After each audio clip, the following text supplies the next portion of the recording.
Il était une fois une famille qui décida de passer quelques jours au bord de la mer. Les parents étaient enseignants à l'école de Sorgicland, située à Britannia. Ils avaient 2 jeunes fils, l'un en 2e année, l'autre en 4e. Ils étudiaient également dans cette école. Ce qui les unissait tous, c'était leur amour pour la musique. Chaque week-end, ils se réunissaient le soir pour jouer ensemble afin de divertir les élèves et les professeurs. Le père jouait du violoncelle, la mère de la clarinette et les garçons du violon et de la guitare. Sur le chemin du retour, ils avaient encore quelques heures devant eux avant de retrouver leurs amis à Sorgicland. Par ailleurs, ils étaient tous très appréciés. En quittant le village de Melona, Dominique, le père, décida de prendre un détour en longeant le bois de Brocéliande, puis de traverser une petite partie de la sinistre forêt de la mort. Sa femme, Margot, n'était pas ravie de cette idée, préférant la route à travers le bois de Brocéliande, mais, ne conduisant pas, elle n'eut pas réellement son mot à dire. Quelques kilomètres avant la forêt de la mort, ils croisèrent un homme élégant tentant de réparer une roue de son carrosse. À l'intérieur, Dominique remarqua une femme, sans doute son épouse, qui attendait patiemment. « Auriez-vous besoin d'aide ?» lança Dominique. « Oh, je crois que nous allons devoir passer la nuit ici. »« Vraiment ? La roue est morte, et je n'ai aucun moyen pour la réparer. Demain, je retournerai à Melona. » Dans son dos, Dominique entendit la voix de l'un de ses fils, qui lui proposait d'utiliser la magie.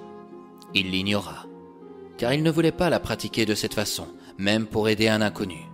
Certains Britanniens détestaient ceux qui la pratiquaient, pour le mal comme pour le bien. « Où devez-vous vous rendre ?»« Dans un manoir, à 5 kilomètres d'ici. »« Est-ce sur notre route ? Nous allons à Sorgicland. »« Oui, bien sûr, ça l'est. »« Montez dans notre carrosse. Les garçons vont se serrer un peu, pour vous faire un peu de place. »« Oh, merci, c'est fort aimable à vous. Je m'appelle Michel, et je vais vous présenter d'ici peu ma femme, Marianne. » Michel paraissait avoir la quarantaine. Lorsque sa femme descendit de son carrosse, Dominique regretta de ne pas être un de ses fils. Elle était d'une beauté stupéfiante. Margot remarqua aussitôt son regard.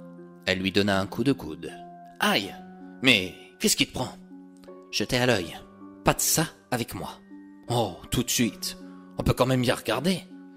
Et tu ne la regardes pas. Tu la déshabilles des yeux. Je pourrais même dire que tu la dévores. » Pfff, n'importe quoi. Dominique invita sa femme à rejoindre leurs enfants et Marianne. Michel viendra à ses côtés. Ainsi, ils pourront apprendre à faire connaissance. Vous n'avez rien laissé de précieux ou de sentimental ? Avec les brigands qui traînent dans la forêt, on ne sait jamais. « Non, nous avons tout pris, » répondit Michel. « Seriez-vous musicien ?»« Oui, je joue du violoncelle et ma femme pratique la clarinette. » « J'imagine que vos enfants ont suivi votre chemin. » Figurez-vous que nous sommes partis du côté de Guérikia, sur le bord de mer, où nous avons joué. Un tavernier nous a remarqués et nous a invités à animer la soirée dans son bar. J'espère qu'il vous a payé au moins. Ah, mieux que ça. Il nous a offert le repas, les boissons et une chambre pour la nuit qui fut un peu courte, je l'avoue.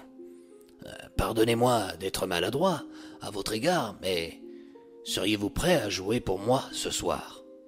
Comment ça ? Là où nous nous rendons, il était prévu d'avoir un bal, mais l'orchestre retenu est absent. Je l'ai appris il y a 1 heure par des amis que j'ai croisés sur la route, qui faisaient demi-tour. Et je me disais qu'en découvrant vos instruments que vous... Ah, ce serait avec joie. Chérie, serais-tu prête à animer une soirée avec les garçons dans un manoir ? Un manoir ? Répétèrent les enfants. Oui, c'est un manoir dans lequel il fait bon vivre, rétorqua Michel. Hier, nous avons joué, entama Margot. Allez, maman, dis oui, s'il te plaît. Nous vous payerons contrairement au tavernier d'hier. Vous pourrez manger, boire à votre guise. Nous vous offrirons aussi de quoi passer une bonne nuit, ajouta Michel. Avec tous ces arguments, Margot dut accepter. Elle avait beau essayer de parler avec Marianne, la femme de Michel, celle-ci restait trop silencieuse à son goût. Au bout de quelques kilomètres, Michel fit remarquer des lumières qui brillaient derrière un mur de pierre. On entendait des Britanniens qui discutaient avec joie. « Nous sommes bientôt arrivés ?» demanda Margot. « Oui, nous arrivons devant le manoir. »« Faut-il prévenir une personne ?» demanda Dominique à l'égard de Michel. Michel n'eut pas la nécessité de répondre, car le portail de la propriété s'ouvrit. Des silhouettes apparurent richement vêtues. De plus, ils avaient tous des yeux brillants, des visages enflammés, et le rire aux lèvres. « Oh, partout les Britannos !» s'écria l'un d'entre eux. « Tu nous as ramené des musiciens, Michel !»« Oui, c'est une chance. Ah, carrément. Il nous manquait la musique pour ce soir. Entrez, braves gens. Nous allons vous payer mieux que vous ne l'imaginez. » En rencontrant toutes ces personnes si heureuses, la fatigue du voyage pour toute la famille s'envola. En franchissant le portail, ils traversèrent un immense parc, et les inconnus leur permirent d'accéder à l'intérieur du manoir. Dans la salle de réception au rez-de-chaussée, le sol était en marbre poli, reflétant la lumière douce des lustres en cristal suspendus au plafond, scintillant comme des étoiles au-dessus de la scène. Les murs étaient tapissés, de soie brodée, de motifs floraux dans des teintes dorées avec un rouge profond. Par ailleurs, ils ajoutaient une touche de chaleur et de richesse à l'atmosphère. De grands miroirs, ornés de cadres dorés, agrandissaient encore l'espace, renvoyant l'éclat des chandeliers placés sur des tables élégamment dressées. Les enfants n'en croyaient pas leurs yeux. Rien à voir avec la soirée qu'ils avaient vécue en famille hier soir. « Je sens que nous allons passer une très belle soirée », lâcha Dominique. « Le luxe n'a jamais été ma tasse de thé », répliqua Margot. Les garçons comprirent l'attitude de leur mère. Elle était soucieuse. En effet, Marianne avait un physique à son avantage, mais son attitude à l'égard des hommes ne rivalisait pas avec celle de leur mère, ouverte d'esprit. « Peu importe ce qu'ils fêtent, pourvu que ça nous rapporte au maximum », ajouta Dominique. Dans un coin de la salle, Margot invita ses enfants à se gaver au maximum. Sur la table, il y avait de multiples plats, que l'on pouvait savourer à sa convenance. Puis, lorsqu'ils retrouvèrent la scène, ils enchaînèrent des morceaux sans fin. Les danseurs semblaient infatigables. Ils s'arrêtaient de temps à autre pour boire et manger avant de s'élancer dans une nouvelle valse rapide, ou un tango endiablé. La famille se réjouissait d'apporter autant de bonheur. Elle continua de jouer, sans rien perdre de sa vigueur. Le bal dura des heures. Soudain, un homme, paraissant être l'organisateur de la soirée, vint vers Dominique pour le remercier. Il lui laissa dans les poches de sa veste des boutons d'or, lui criant alors qu'il jouait encore, qu'il s'agissait d'un cadeau. Marianne vint vers Margot et lui donna un magnifique collier comportant de sublimes perles de diamants. Quant aux garçons, on laissa pleuvoir sur leurs genoux des centaines de pièces d'argent. Quand la fête s'arrêta, l'aube n'était plus loin. Michel invita Dominique à aller se reposer avec sa famille dans une chambre qui demeurait au rez-de-chaussée. Tout le monde s'en alla et remercia les musiciens. Quand le silence fut de retour dans le manoir, le sommeil ne tarda pas à les rattraper. Ce qui les réveilla fut un soleil pâle, mais suffisant pour éclairer les alentours. La famille frissonna. Ils étaient tous gelés, sur place, et leurs dents claquèrent. « Papa, où sommes-nous » demanda un des garçons. Dominique regarda autour de lui. Le manoir avait disparu et tous étaient allongés au beau milieu d'un cimetière. Leurs instruments étaient pendus à des croix de tombe.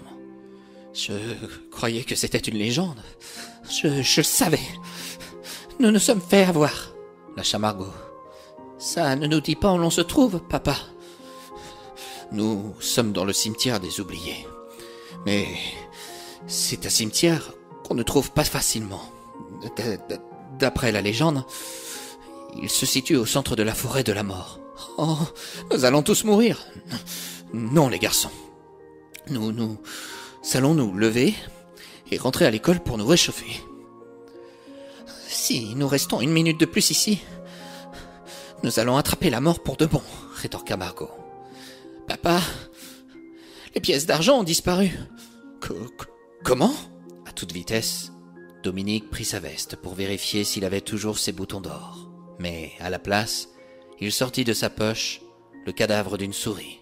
Margot hurla de frayeur, et les garçons partirent à toute vitesse rejoindre le carrosse gelé par le froid qui gouvernait dans cette forêt. Quant au collier que Marianne avait offert, il errait au sol, sous une épaisse toile d'araignée. Il ne portait plus sa valeur initiale, car il ne valait plus rien. Et c'est ainsi, mes chers amis, que nous arrivons à la fin de cette nouvelle histoire. Parfois, nous voulons tendre notre main, être généreux pour n'importe qui, et nous devrions constamment demeurer sur nos gardes. Il est bon d'être solidaire, mais vous connaissez tous le dicton, trop bon, trop con. Cette nuit ne fut pas comme les autres pour cette famille, qui comprit qu'elle s'était restaurée et amusée aux côtés des fantômes du cimetière des oubliés. Allez savoir, la mort, ce n'est peut-être pas aussi laid ou effrayant comme on pourrait l'imaginer.